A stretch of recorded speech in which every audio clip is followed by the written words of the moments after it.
Buy your first home or buy your first investment property. When considering investing or buying your first home, there's so many things to put together to get you to the right decision. Now, in terms of buying your first home, let's think about why you wanted to do that. Maybe it was things around having your own place to call home, maybe things you could touch up, improve, and feel just free that it's your own place. Maybe you felt that it was dead money and you didn't want to pay rent anymore and you just wanted to stop that and get to your own place as well. Or maybe it was just part of your goals and you didn't want to build an investment property portfolio and you just wanted your first home, and that was your property journey right there. Now, there's so many reasons and so many ways that you can get into buying your first home that it actually isn't a right or wrong decision, but it all comes back to your goal of what you want to do longer term. So if you take a moment and now consider what investing could look like as an option, it's basically going, yes, there are a couple of things that are cons. Now, first thing you might think is, what about my first homeowner's grant? Yes, that can actually disappear because you're buying that investment property first. There are some unique ways to consider, but that's a conversation for another time. Now, in terms of buying your own investment property as your first property, you might say, well, I want to do that because I'm renting and it's cheaper to rent instead of live, and I can buy the property across the country as an investment for the right market cycle. You may say, well, I'm actually just not ready to settle down yet and I'd rather wait for my dream home and invest now and build up a portfolio. Because if you're looking to save, it's not an easy task to do. But if you have multiple investment properties building in equity, plus your savings, suddenly the deposit for the first home or the dream home to live in becomes a little bit easier.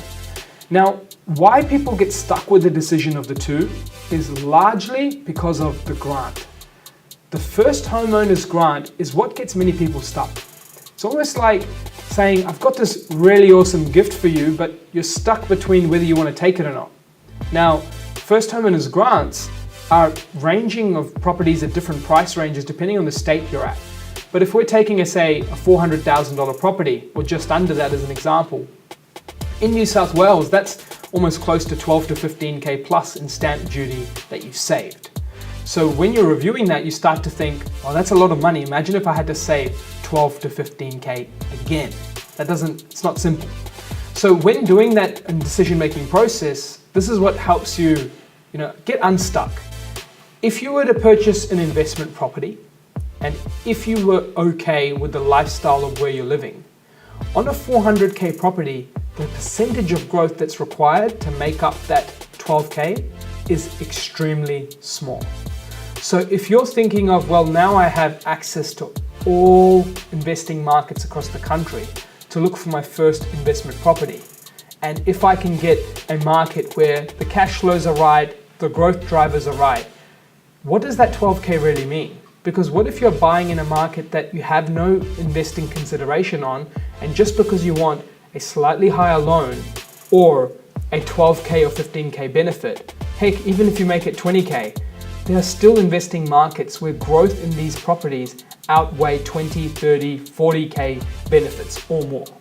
So when considering, don't go for what's shiny all the time. Think about your long-term journey and understand, well, the grant should not be considered as a means of why I want to buy the first home. It's, do I want to live in there now? And am I happy living in this moment, then investing later on? Or do I want to build a portfolio before I look to buy my home?